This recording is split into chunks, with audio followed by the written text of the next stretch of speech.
Boa tarde, pessoal. Sou o professor José Roberto, um dos organizadores do evento. Sejam todos bem-vindos.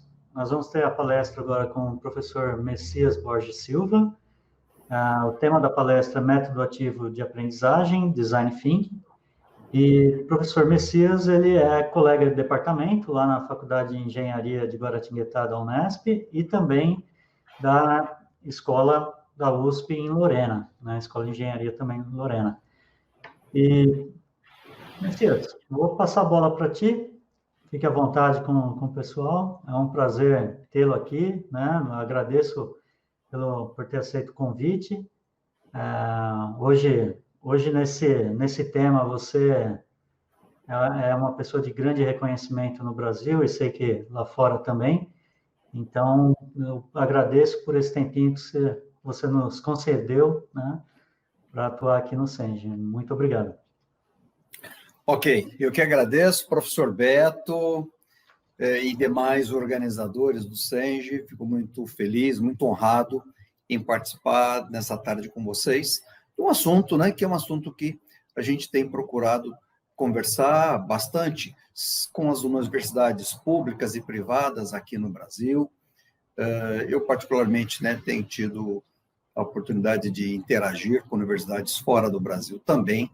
Então, esses poucos momentos que nós passaremos juntos hoje, a gente vai, na prática, compartilhar, né, coisas interessantes dentro desse ambiente inovação, dentro desse ambiente ensino ativo, aprendizagem ativa, ok? Muito bem. Eu vou abrir aqui um slide. Muito bem. Então, título da nossa apresentação, Método Ativo de Aprendizagem, Design Thinking. Quando nós falamos de aprendizagem ativa, nós temos vários modos, várias coisas que podem, né, ser utilizadas. O Design Thinking é uma delas. E uma delas que eu posso garantir para vocês que as universidades, né, consideradas classe mundial, mundo afora, vem fazendo uso do Design Thinking em todos os momentos durante os seus cursos de graduação. Ok? Então, uma breve apresentação oficial. Então, sou professor da USP de Lorena, né? Faculty Member é professor da Unesp de Guaratinguetá, e sou cientista visitante da Universidade de Harvard e já fui professor facilitator em Lean Enterprise do Massachusetts Institute of Technology, o MIT, ambos lá nos Estados Unidos. Rapidamente, sou, né, engenheiro químico de formação, sou engenheiro da qualidade, certificado pela American Society, me pós-graduei na área de ciências térmicas no ITA, em qualidade industrial na São Judas, em São Paulo, fiz o mestrado em engenharia mecânica na Unesp, o doutorado em engenharia química na Unicamp e o pós-doutorado pela Harvard. Fiz a livre docência em engenharia da qualidade pela Unesp. Nesse momento, sou acadêmico da Academia Brasileira da Qualidade e me especializei numa série de assuntos, Design of Experiments, Lean Enterprise, Lean Product Development, Innovation e Design Thinking no MIT. Apesar de que eu também tive uma passagem pelo Design Thinking no lugar onde ele foi inventado, né, que é na Universidade de Stanford, no Vale do Silício, lá nos Estados Unidos também. Nesse momento, tenho uma vinculação com algumas universidades norte-americanas, sou ex-diretor-geral, né, da antiga FANQUIL, Escola de Engenharia de Lorena, onde fundei um curso de pós-graduação que funciona até hoje, e nas horas de folga, que são poucas, um pouquinho de consultoria com empresas. Nós vamos falar de metodologias ativas e vamos falar de Design Thinking. Mas antes, porém, vamos uma pequena reflexão em relação a algumas coisas desse mundo que nós vivemos. Se nós fizermos uma pequena viagem no tempo, em 1906, o nosso brasileiro Santos Dumont fazia o primeiro voo, colocando uma coisa muito pesada no ar.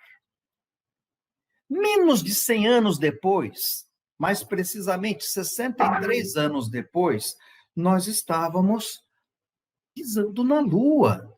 Nós construímos, né, desenvolvemos uma tecnologia, construímos uma aeronave, essa aeronave saiu da Terra tripulada com humanos, pisou na Lua e os tripulantes voltaram vivos dessa jornada. Tem muita tecnologia envolvida aqui, tem muito conhecimento envolvido aqui num espaço de tempo muito curto. Se nós pegarmos 1969, então, esse momento, né, em que o homem pisou na face da Lua, até esse momento nosso de hoje, 2020, 51 anos se passaram. O que é que acontece nesses 51 anos que antes, né, no momento que nós estávamos pisando na Lua, não existia? Por exemplo, essas coisas que estão aí escritas, eu não vou ler, vou transformar isso em figura, fica mais prático. Nada disso que vocês estão vendo aqui, inteligência artificial, sequenciamento genético, impressão 3D, né? Os smartphones da vida, os AI da vida, os ressonância magnética nuclear, drone, essa comunicação que nós temos hoje via satélite, né? GPS, os robôs fabricando, isso não existia, Google, isso não existia no momento em que nós estávamos pisando na Lua. Isso para dizer o seguinte, né? O mundo muda com uma velocidade muito grande. E com essa velocidade de mudanças, nós que estamos, né, nos capacitando a cada dia, nós temos que ter muito cuidado em relação ao como nós vamos nos capacitar. Se nós pegarmos, né, por exemplo, na área de aeronáutica, dos primeiros voos para os atuais, eu fiz questão de colocar aqui aviões brasileiros, tá? Esse é o E2, é o avião mais novo da Embraer. Esse aqui é um avião militar da Embraer. Esse é um avião de treinamento de pilotos da Embraer. Ou seja, nós estamos aqui na ponta da alta tecnologia da aeronáutica. Se nós olharmos, né, para o desenvolvimento automobilístico, dos primeiros carros até os atuais, foi uma coisa fantástica. Se nós entrarmos no ramo das telecomunicações, né, dos primeiros telefones para os smarts atuais, e eu, inclusive, Messias, telefonei num desse aqui, né? Hoje, né, minhas netas, meu neto, manipulam smarts dessa natureza com uma destreza muito maior do que a minha, muito maior do que a minha. Muito bem. E o ambiente onde nós estamos, né, nos educando, né? Se nós olharmos, por exemplo, para a aeronáutica, daqui 100 anos, como que vai ser? A gente não sabe. Daqui 50 anos, a gente não sabe. Daqui 20 anos, a gente não sabe. Isso acontece, né, no ramo automobilístico, isso acontece no ramo das telecomunicações. Se nós fizermos, né, esse passeio dos anos de 1900 até 2020, né, hoje, se nós olharmos para a nossa sala de aula, a sala de aula de 1900 e a sala de aula de hoje, vou até ampliar aqui um pouco, é a mesma coisa. O mundo mudou, a tecnologia mudou, tudo mudou, mas os lugares onde nós, né, estamos sendo preparados, ou lugares onde nós estamos preparando pessoas, eles são exatamente os mesmos. Isso precisa mudar, isso precisa, de certa forma, ser melhor trabalhado. Por quê? Porque no modelo atual que nós temos, né, que a gente escuta, que a gente lê, que a gente vê um audiovisual, que a gente vê uma demonstração, olha só quanto se aprende de verdade, 5%, 10%, 20%, 30%. Isso é um modo de aprendizagem que nós chamamos de modo de aprendizagem passiva. A nossa universidade ainda é assim. Mas quando nós estamos discutindo em grupo, quando nós estamos praticando, executando, fazendo, mão na massa, hands-on, quando nós estamos passando adiante o que se aprendeu, olha só o quanto que se efetivamente aprende. Aprende-se muito mais nesse modo. Esse modo é o modo das chamadas aprendizagens ativas ou aprendizagem ativa. Então, há que se fazer um mix, né? Não colocar totalmente de fora o modo de aprendizagem passiva. Hoje, particularmente, pelo menos nos primeiros 40 minutos dessa nossa conversa, vocês estarão no modo de aprendizagem passiva. Mas eu vou inverter isso para aprendizagem ativa durante a nossa fala. Tá? Então, isso aqui é para justificar o porquê é importante nós pensarmos em modelos de aprendizagem ativa. Quando nós falamos em aprendizagem hoje, nos nossos modelos educacionais, aqui no Brasil, principalmente, valoriza-se muito essa coisa chamada conhecimento. Livro, livro, livro, lista de exercício, lista de exercício. Isso é importante? É claro que isso é importante. Imagina o seguinte, que esses fossem os melhores livros de piano já publicados. Que nós pegássemos os melhores livros de piano e dessemos as teorias, né, descritas nesses livros, os alunos fizessem as provas, tivessem A nas provas. E aí, depois que eles terminaram tudo isso, eu dou o piano na mão do aluno, e do aprendiz, digo, agora você toque o piano. Não é assim que funciona. Na engenharia, de uma maneira geral, tem sido assim. A gente enche os alunos com muito, muito, muito conhecimento, não que o conhecimento não seja importante, ele é muito importante, não vamos deixar isso de lado, não, isso é necessário. Mas é necessário que nós também levemos em consideração o desenvolvimento das habilidades. Engenheiro é alguém mão na massa, então ele tem que ter mão na massa, e mão na massa com coisas reais, não com a lista de exercício que está, não apenas com a lista de exercício que está aqui nos livros. Particularmente, esse aqui é o Messias, tocando piano no Clube dos Professores da Universidade de Harvard. Esse aqui é o Messias tocando piano na Universidade de Minnesota. Tá? E esse aqui é o Messias tocando teclado quando lá nos anos de 1980, 70, os anos de 1970 e 1980, o Messias foi músico profissional. Messias foi tecladista de uma banda de rock que era um cover do Deep Purple. Imagino que alguns de vocês já devam ter ouvido falar em Deep Purple. Então, não esqueça isso. Precisamos de conhecimento e precisamos de habilidade. Habilidade não se adquire apenas lendo ou estudando o livro. A gente precisa praticar, a gente precisa de laboratório, a gente precisa de projeto do mundo real. Design thinking, que é uma coisa, né, que a gente vai migrar daqui a pouco para ela, é essencialmente, né, uma atividade muito mão na massa. Fazer competição, atividade voluntária, problem-based learning, aprendizagem baseada em problema, project-based learning, para aprendizagem baseada em projeto, active learning, atividade, né, aprendizagem ativa. Vocês que estão assistindo essa palestra, muito provavelmente,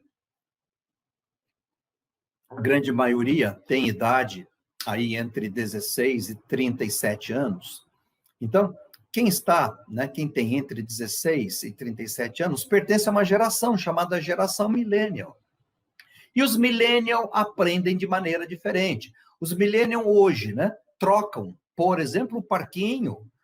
Na realidade, quem está com essa idade, né, infantil, é uma outra geração chamada centennial, tá? Mas os millennials são assim, né? Trocam uma atividade interessante pelas suas mídias. É uma geração digital praticamente, né, o tempo todo. Então, essa geração que a gente está educando é uma geração que não aguenta ficar na aula assistindo aula tradicional o tempo inteiro. Por isso, design thinking será, vocês vão ver, uma coisa bastante interessante. Por que aprendizagem ativa? Porque o aluno aprende mais, se engaja mais. Por que aprendizagem ativa? Porque o aluno atual, ele não fica prestando atenção mais do que 15, 16 minutos. O aluno atual, ele tem baixa retenção em aula tradicional. E quando a gente está trabalhando com aprendizagem ativa, a gente aborda estilos diferentes de aprendizagem. Né? Os alunos atuais se distraem muito facilmente. E muitos professores, muitos, adotaram o PowerPoint. O PowerPoint sozinho, é claro, ter uma aula com PowerPoint é importante, é interessante. mas só PowerPoint não pode, não dá. Por quê? Porque o PowerPoint provoca um efeito neurológico chamado narcolepsia induzida, que na essência é isso aqui, né? Se você ficar vendo PowerPoint o tempo inteiro, você vai querer dormir, você vai ter, né, uma indução ao sono, mesmo que você não queira. E aí, aquele momento que o aluno está numa sala, não aguenta, aí ele vai ficar navegando no Facebook, navegando, né, no WhatsApp e outras coisas, e não se engaja naquilo que é a aula, né? Essa aqui é mais ou menos uma visão que o professor tem quando ele percebe, né, que os alunos não estão interessados. É claro que isso aqui provavelmente é um momento de intervalo de uma escola asiática, né? Mas eu gosto desse slide para mostrar mais ou menos qual é o sentimento do professor quando ele está aqui, dando aquele gás, né? E olha lá para a turma, e a turma parece que está desse jeito aí. Muito bem. Gente, vocês que estão aqui no Senge, né, certamente gostam de tecnologia. Eu vou mostrar para vocês um resultado de um estudo feito no Massachusetts Institute of Technology, no MIT, envolvendo, monitorando a atividade cerebral dos alunos. Tá? Isso é uma técnica, é uma tecnologia chamada EDA, Electrodermal Activity, ou Galvanic Skin Response, onde você coloca um sensor, pode ser na ponta do dedo do aluno ou no pulso dele. E vamos pegar, por exemplo, esse caso aqui. Ó.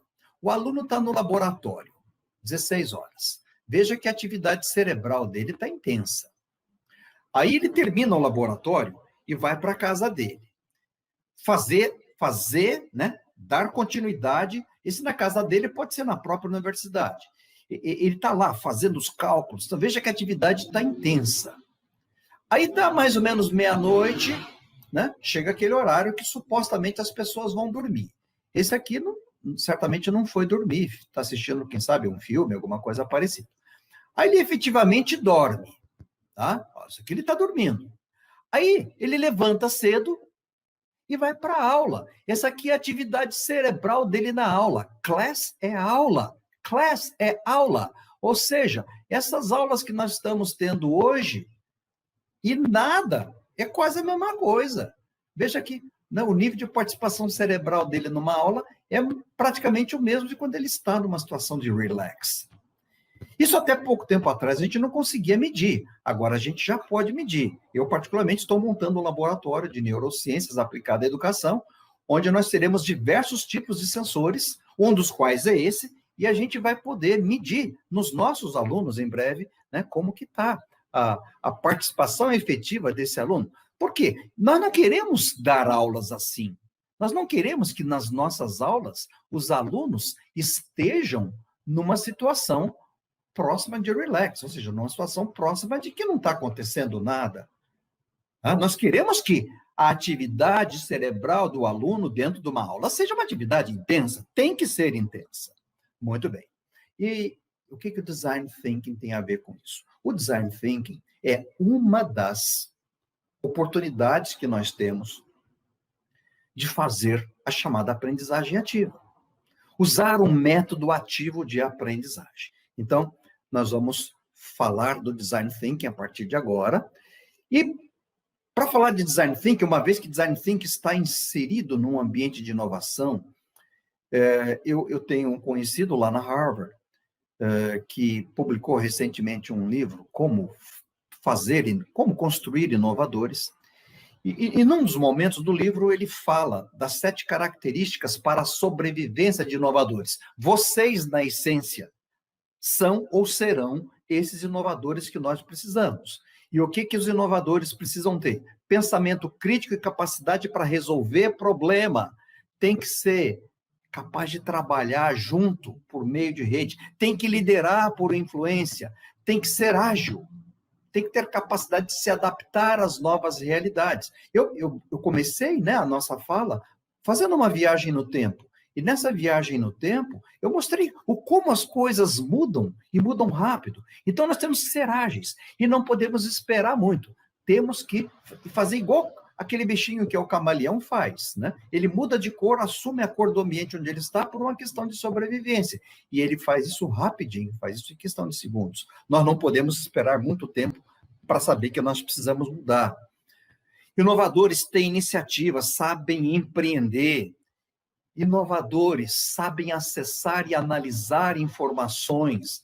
Inovadores sabem se comunicar, seja pela forma oral, seja pela forma escrita. E inovadores são curiosos, são imaginativos, não têm medo de errar. No Design Thinking pode errar? Sim, pode errar. Pode errar.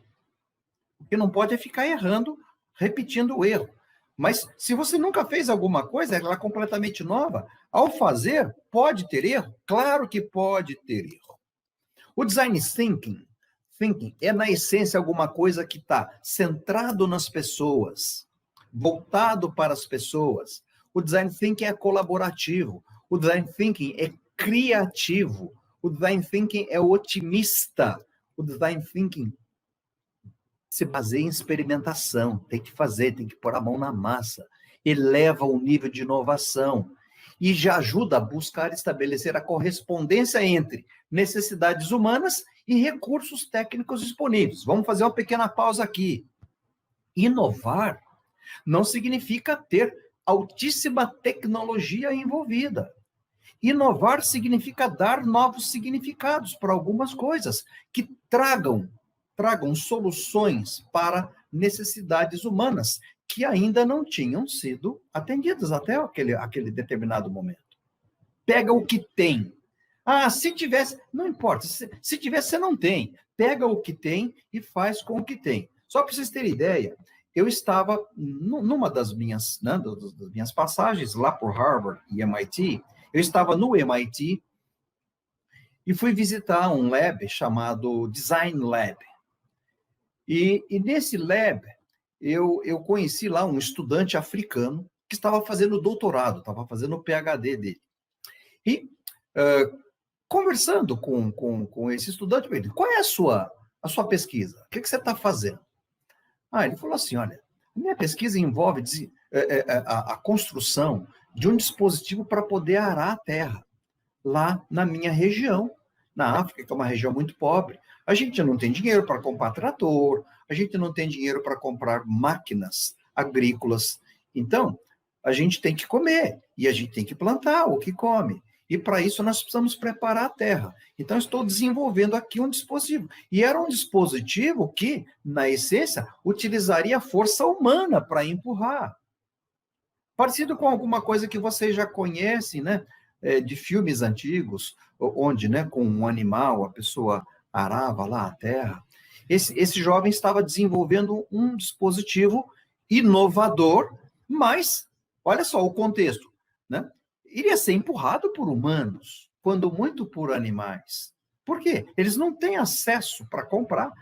Fala assim, aqui no Brasil nós já temos máquinas operatrizes agrícolas de mais alta tecnologia, só que eles não têm dinheiro para comprar essa máquina. Então, esse jovem estava lá inovando, desenvolvendo esse material, e isso era a tese de doutorado dele. Design Thinking usa um princípio, que é o princípio da empatia. Se coloque no lugar do outro.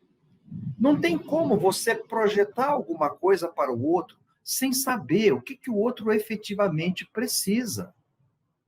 Se coloque, né, efetivamente no lugar do outro. O Design Thinking envolve um processo de pensamento divergente, brainstorming. Equipe trabalhando junto, né? E aí essa equipe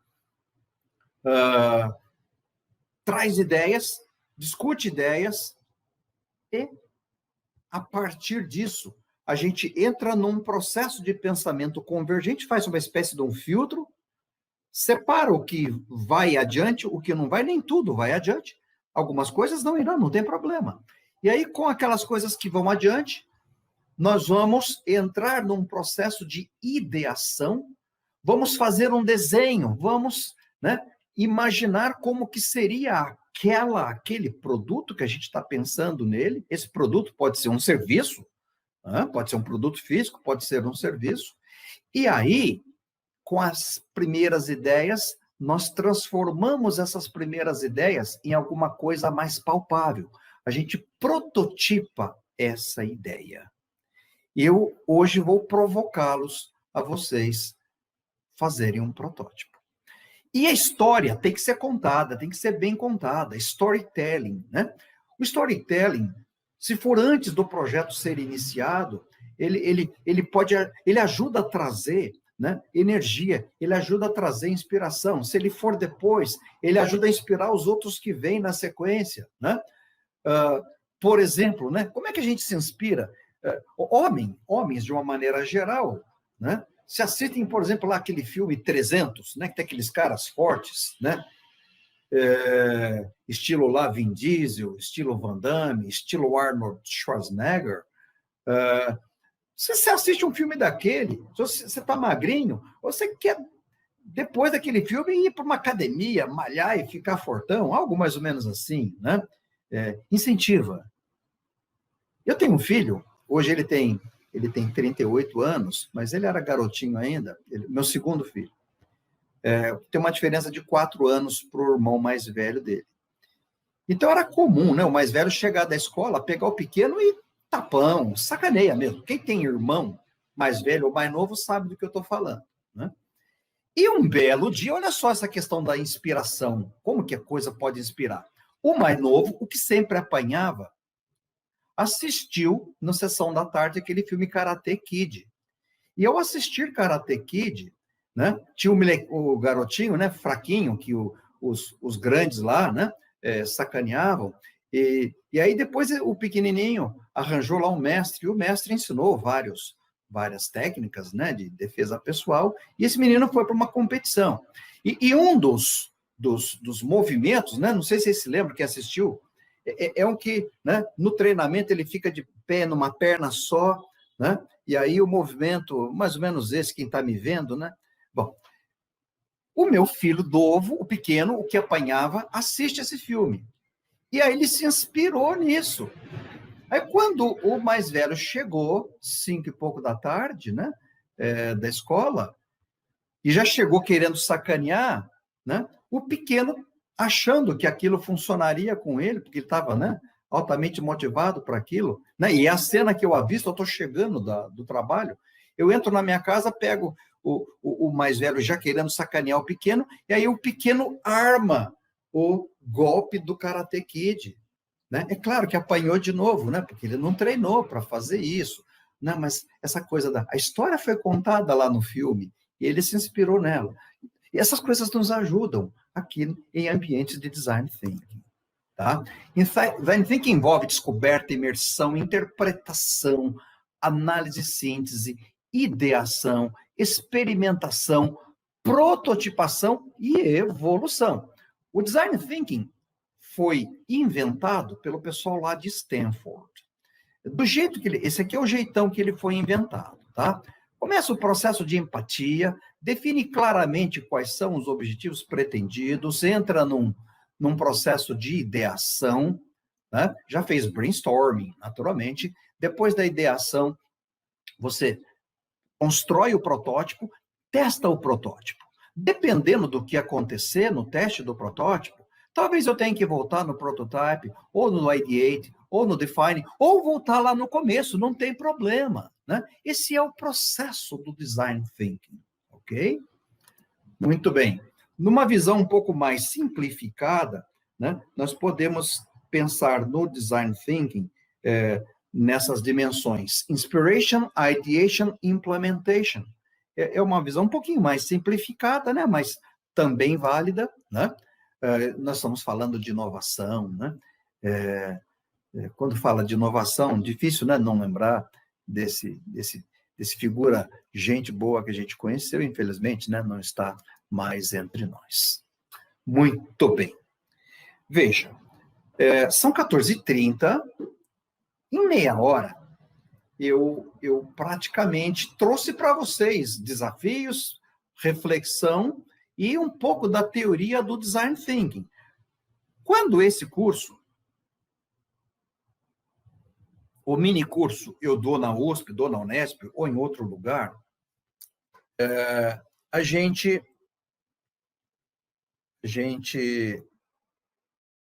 faz isso, né, fisicamente, dentro da sala de aula, em grupo, naturalmente, as pessoas trabalhando juntas, mas hoje nós temos um desafio, veja, nós não projetamos Covid, né, nós não imaginávamos que isso ia acontecer, o Senge, né, já está sendo preparado desde muito antes do Covid, e agora eu estou ministrando um curso que envolve Design Thinking dentro de um ambiente pandêmico.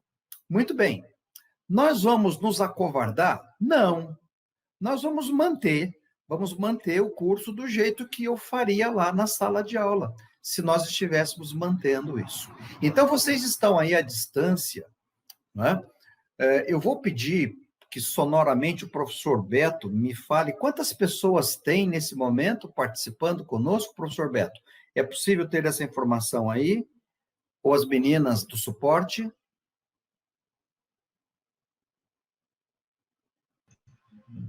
Olá, boa tarde. Nós temos agora 33 pessoas.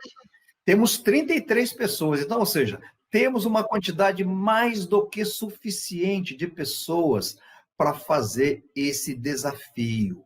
E qual é o desafio? Nós vamos praticar Design Thinking. Qual é o nosso problema? Um determinado planeta que a gente conhece está enfrentando uma pandemia criada, né, por um vírus chamado corona e causando uma doença chamada Covid-19. Ainda não existe uma vacina. Existem esforços, né, mas ainda não existe uma vacina. E por conta disso, esse planeta precisa tentar evitar que as pessoas sejam contaminadas.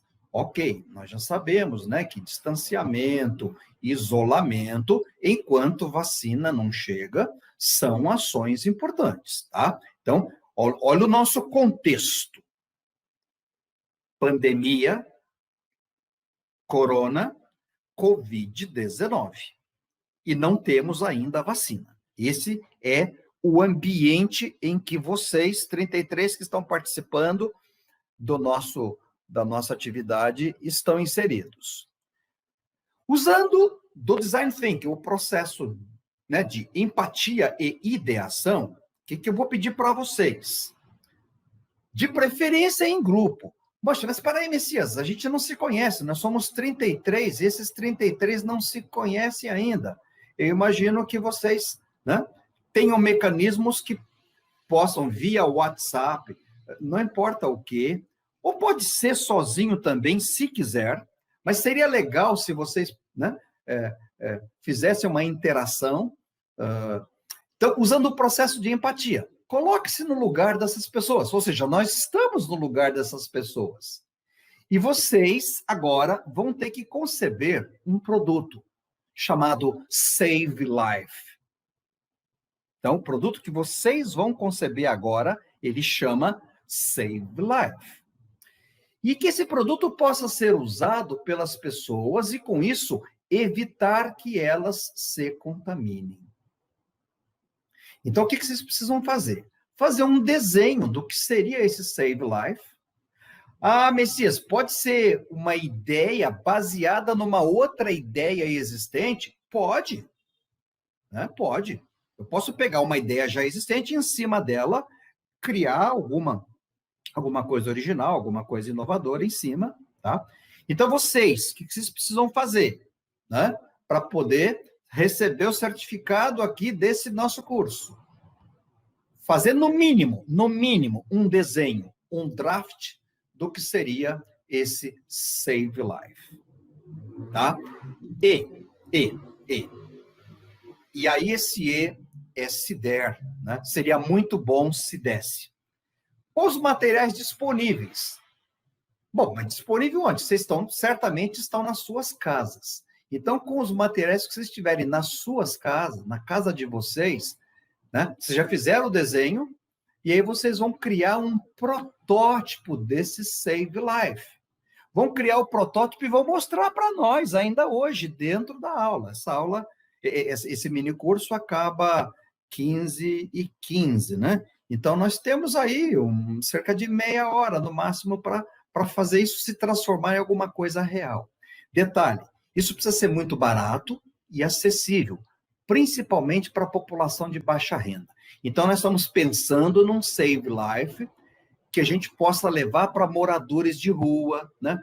Pessoal sem teto, pessoal que não tem dinheiro para comprar um dispositivo para proteger a sua própria saúde, para proteger a sua própria vida. Tá certo? Então, esse é o desafio que vocês têm para fazer. Então, vamos relembrar o que vocês têm que fazer? Ops! Então, vocês vão produzir um dispositivo que deverá, né, proteger as pessoas, evitar que as pessoas sejam contaminadas. Lembrar que o público-alvo é o público, gente que mora na rua, gente de muito baixa renda. Tá? O nome do produto é Save Life. E vocês vão fazer um desenho do que um draft é um desenho do que seria isso. E com os materiais que vocês têm na casa de vocês, vocês vão dar um jeito de prototipar. Pode ser com papel, com um pano, com o que tiver em mãos. Veja que inovar é fazer uso, é fazer o que precisa ser feito com o que tem. Ah, mas se você tivesse falado antes... Não tinha que ter falado. Nesse caso, esse desafio de hoje é nesse contexto. É pegar o que tem em mãos e fazer isso acontecer. Tá bom? Aí, vamos... eu vou parar de compartilhar, né, esse material aqui, né, nessa sequência, e aí eu vou ficar ao vivo lá na plataforma, e à medida que as coisas forem evoluindo com vocês, vocês vão nos atualizando. Olha, a gente já está fazendo isso, já está nesse nível. Se for o caso de tirar fotinha, manda para nós, né? Ó, já tem aí o meu e-mail, tá? Pode mandar pelo e-mail, ou pode mandar por WhatsApp. Deixa eu só colocar aqui. Bom, eu não consigo sair desse modo agora. Pode ir encaminhando, né? Seja por e-mail messias.silva@unesp.br ou messias.silva@usp.br. Faz uma fotinha, né? Se você fez o seu draft, já faz a fotinha, passa para... Deixa eu perguntar para as meninas do apoio. O pessoal que está assistindo não consegue compartilhar, correto? Correto, não consegue compartilhar. Está sendo assistido ao vivo no YouTube. Tá bom. Então, vocês vão mandar para um desses 2 e-mails do Messias que estão aí. Aí, né, se você fez o desenho, já tira uma fotinha com o seu celular, manda para o meu e-mail, eu pego e já transformo numa imagem aqui e vou compartilhando com a turma, ou seja, online, mundo online. Tá bom? Então, eu vou parar de compartilhar e vou responder algumas perguntas antes que vocês efetivamente entrem, né, no ambiente de trabalho conjunto. Gente, tem aqui uma pergunta pedindo para falar um pouco sobre as disciplinas que a gente ministra e como, né, usar o Design Thinking na sala de aula. Bom, eu particularmente ministro na USP as disciplinas Introdução à Engenharia de Produção, Sistemas Produtivos 1, Sistemas Produtivos 2 e Planejamento de Experimentos e Engenharia da Qualidade 3. Em todas essas disciplinas, o Design Thinking entra. Então, ou seja, sempre, se for, por exemplo, sistemas produtivos. Em sistemas produtivos, o pessoal precisa desenhar um layout de uma unidade de produção.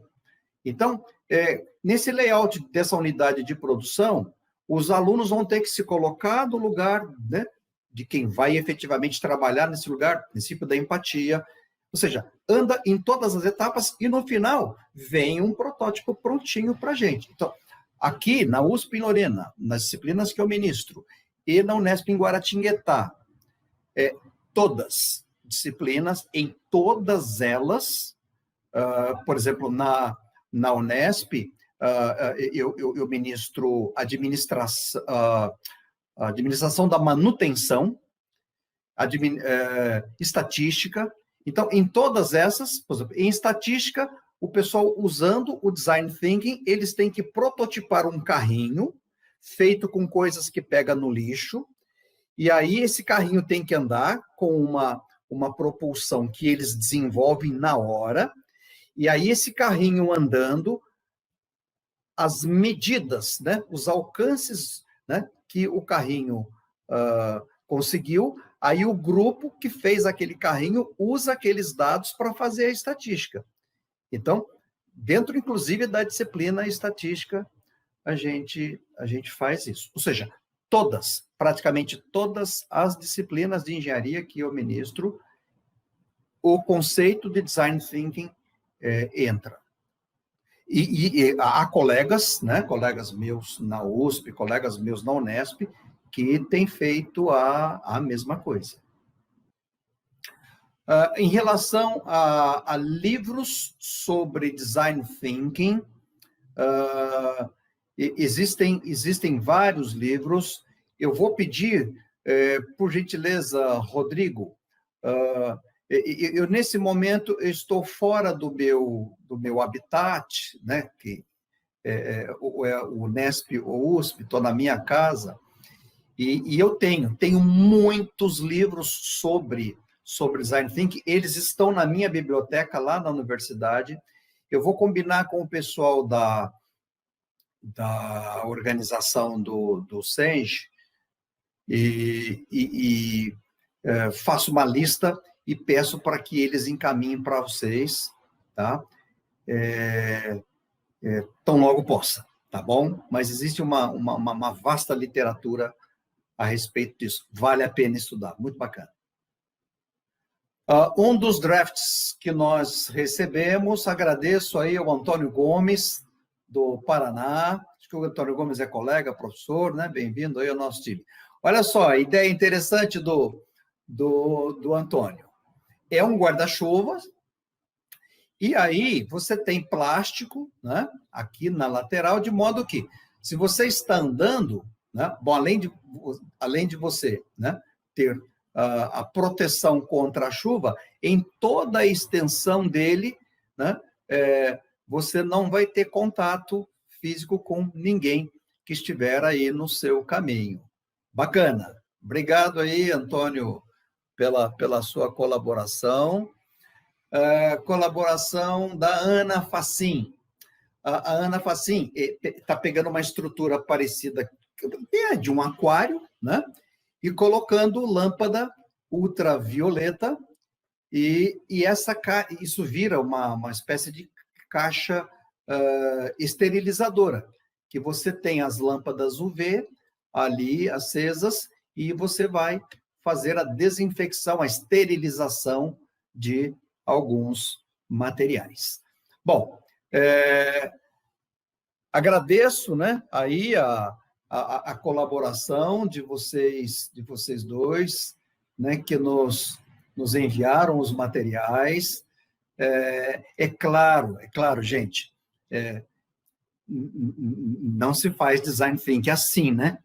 Com esse tempinho que a gente teve para falar da teoria e já produzir protótipos sem combinar materiais e tal.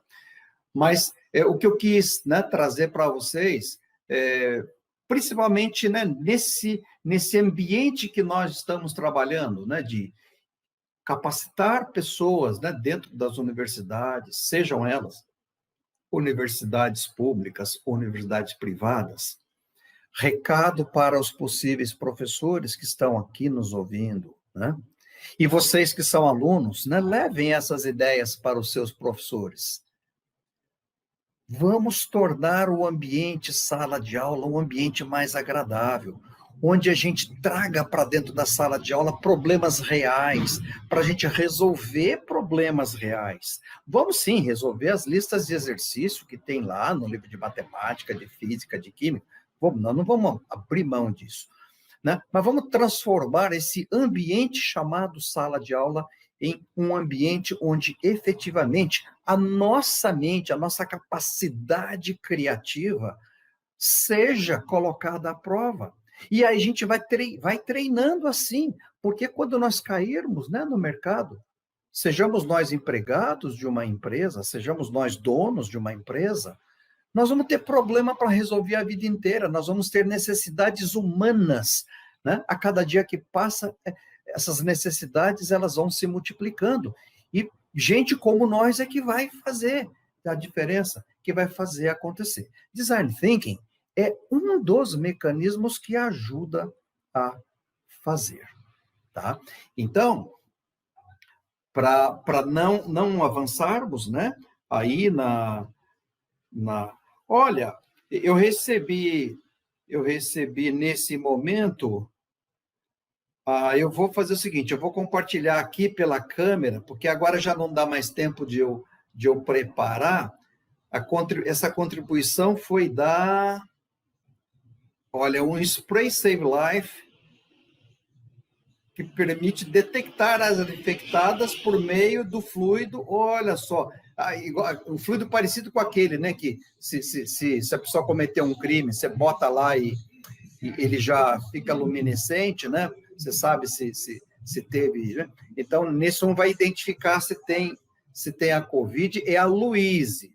Então, deixa eu colocar aqui, olha só, para vocês visualizarem o spray contribuição da Louise.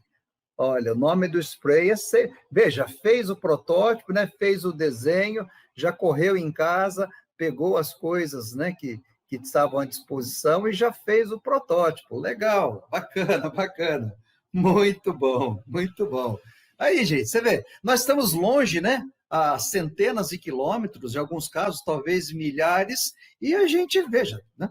É possível fazer, tá? Então, olha, muito legal. Parabéns para vocês aí, a todos, né, que estiveram assistindo. É claro que, né, nesse momento a gente sabe que tem muita gente trabalhando, mas o tempo é curto, né?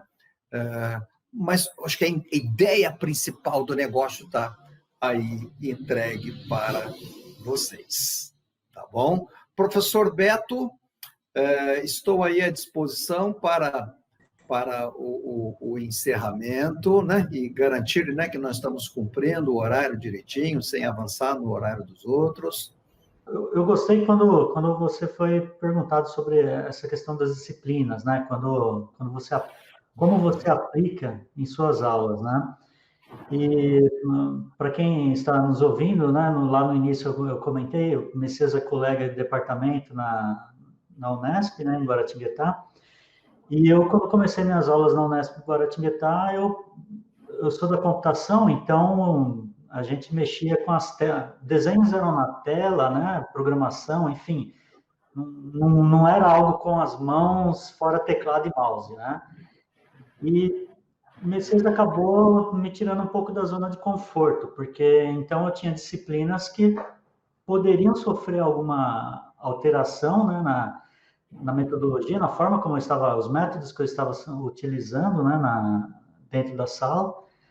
E aqueles alunos que dormiam, né, porque dependendo da quantidade de tempo que eu demorasse, e a aula tinha 3 horas, eu não podia sair da sala antes das 3 horas. É claro que a aula ia demorar nos slides do PowerPoint, então isso demorava muito, o aluno ficava desatento, dormia, né?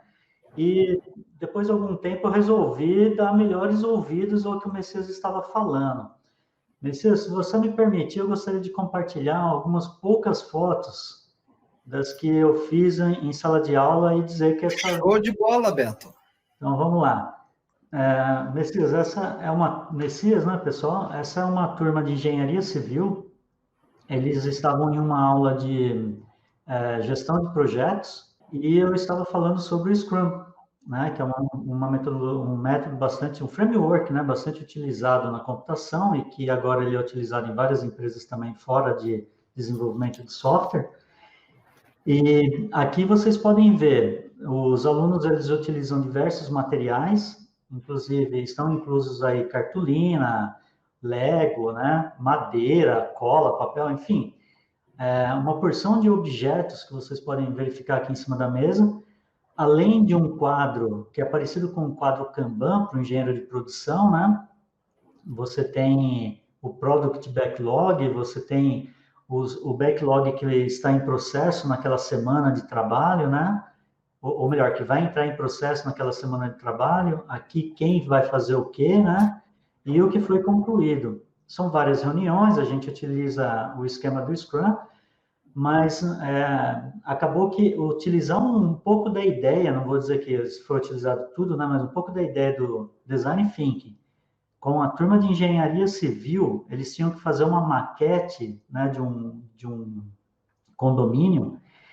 Isso foi muito excitante para os alunos, eles gostaram demais da atividade, ninguém dormiu, e eles aprenderam várias coisas em uma única aula, né? Então, desde todo o conteúdo de gerenciamento de projetos e da metodologia específica que era o Scrum, assim como também lidar com pessoas, né? Porque aqui você tem vamos colocar assim, os fazedores de serviço, tem o gerente de produto e tem o cara que precisa organizar a equipe.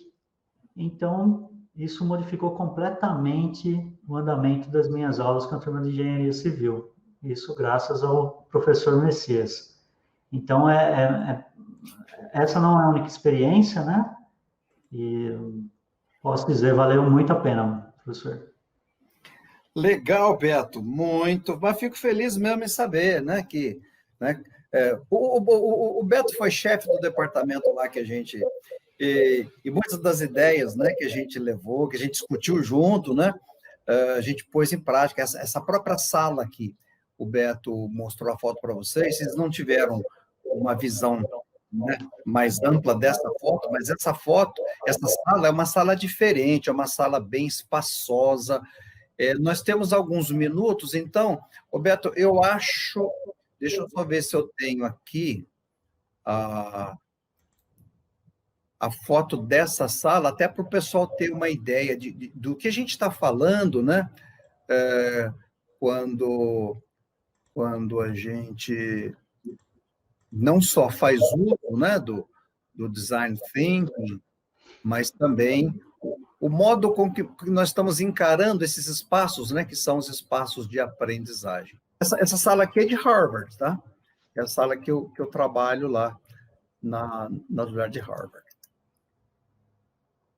Mas vou mostrar a nossa da USP de Lorena e a nossa da Unesp de Guaratinguetá. Aqui, ó. Esse aqui é como a gente deu os primeiros passos, né, para trabalhar com metodologias ativas e design thinking em sala de aula. Só para vocês terem ideia, né, a sala de aula, ela é transformada numa questão de poucos minutos. O próprio aluno, né, mexe na sala e a sala assume uma configuração diferente. Por exemplo, sai de uma aula de estatística para uma aula de sistemas de produção usando o Lego. Isso aqui é uma aula minha de estatística. Você fala, tem aluno de pé em cima da mesa, professor? Tem aluno de pé em cima da mesa, particularmente que eles estão jogando um helicópterozinho de papel e, dependendo do tempo de queda, eles vão modelar a influência do tamanho da asa, do tamanho da haste. Aí a mesma sala, que é uma sala que eles estavam tendo aula de estatística, eles mexem nas mesas, as mesas são móveis, e aí eles acabam transformando isso num sistema, numa linha de produção. Então, essa foi a primeira sala que a gente trabalhou, né? Aí agora a gente construiu essa sala, essa é na USP em Lorena. Vocês veem que tem tem telões, né? As mesas são mesas para 8 alunos por mesa, já tem internet, tem tudo, tá? Essa sala em ação, eu dando aula nessa sala. Essa é a que a gente desenhou lá para a Unesp, né? Que é a que o Beto, quando estava chefe de departamento, começou a construir. Esse é o projeto original dela. Então, vamos lá. Essa uma da Unesp, ela integra o ambiente sala de aula com o ambiente design thinking, no mesmo espaço físico, tá? Essa é como ela é hoje. Aquelas fotos que o professor Beto mostrou é dessa sala. Tem quadro branco com rodinha, as mesas são móveis. Essa é uma aula que eu estou dando nessa sala. A aula é de estatística e eles estão usando o Design Thinking para prototipar um carrinho feito com material do lixo e depois, né, desse material prototipado, eles colocam esse material, esse carrinho para andar, fazem as medidas e depois dessas medidas eles vão fazer a estatística. Então, isso assim, mas para vocês terem uma ideia, né, de como nós temos tratado essa questão do espaço de aprendizagem. O espaço físico onde isso acontece tem que ser algo que as pessoas fiquem assim, muito felizes. Pergunta: o design thinking se difere ou se parece com a aprendizagem baseada em problemas? São coisas distintas. São coisas distintas. Apesar de que, no design thinking, né, você sempre traz um problema real a ser resolvido. Só que, se ele for um problema pequeno, PBL, Problem Based Learning, baseado em problema. Mas, às vezes, a coisa é mais complexa. Quando a coisa é mais complexa, a gente sai desse ambiente de problema e passa para o ambiente projeto. Continua sendo PBL, mas aí é Project Based Learning. E aí, né, na concepção, solução do problema, né, para o projeto, a gente entra com o ferramental de Design Thinking. E aí, gente, olha, para fechar aqui esse nosso contexto, uma contribuição da Júlia Mourão. A Júlia pensou no seguinte, olha, você tem o desenho dela, tá? Aqui é como tá manuscrito, mas é basicamente o seguinte: você pega uma camiseta, imagina uma camiseta que, né, ou já não vai usar mais, ou até mesmo usa, né, mas ela tá grande. Aí a parte de baixo dela, você vai lá e corta, e com essa parte de baixo você tem material suficiente para fazer máscara. Legal. Lembra que uma das características que a gente colocou nesse desafio de hoje era que isso pudesse ser, né, levado para a população de baixa renda, pessoal em condição de rua. Beleza, dentro do esquema. Obrigado, Júlia. Messias, muito obrigado. É uma palestra excelente, né? Como sempre, né, professor com uma vasta experiência na carreira em educação, né? Além de outras pesquisas que não é exatamente sobre o dentro da sala de aula, né? Outras várias pesquisas muito interessantes que envolvem muita inovação, né? Eu gosto muito do Messias, sou fã do Messias por esse lado que ele tem de querer algo diferente, né? Essa é a impressão que ele me passa. Ele nunca não me parece interessado em pesquisar sobre a mesma coisa que os outros estão pesquisando ou algo que já se conheça em grande parte seu resultado. Então, vejo nas pesquisas, por exemplo, fora da educação principalmente, que são pesquisas de ponta. São, né, como ele comentou, ele é formado em engenharia química e são pesquisas muito interessantes que batem fora do que muita gente está pesquisando e que tem tudo a ver com sustentabilidade, por exemplo, né? Então, recomendo a todos que deem uma olhada lá no Lattes do professor Messias, que acessem os trabalhos que ele vem publicando, que o grupo de pesquisa dele vem trabalhando, né? Acho que vai ser uma grande motivação para vocês, como ele falou sobre o filme, né, do Karate Kid. Acho que pode, professor Messias aqui, ser uma referência de motivação para muitos de nós. Foi para mim, tenho certeza que vai ser para quem está assistindo essa live agora, e que vai ficar gravada aí para o YouTube, né? Há muita motivação a ser encontrada lá nos materiais que o professor Messias andou publicando. Messias, novamente, muito obrigado por dar esse tempo para a gente. Pessoal, agradeço, muito Legal. obrigado. Abraço para todos, obrigado pelo convite, professor Beto, parabéns pela organização, toda a equipe de apoio aí que está dando esse suporte, meninas aqui da plataforma, forte abraço para vocês e para a nossa audiência, gente, forte abraço para vocês, vocês têm aí meu WhatsApp, se precisarem, né, podem fazer contato comigo, tá bom?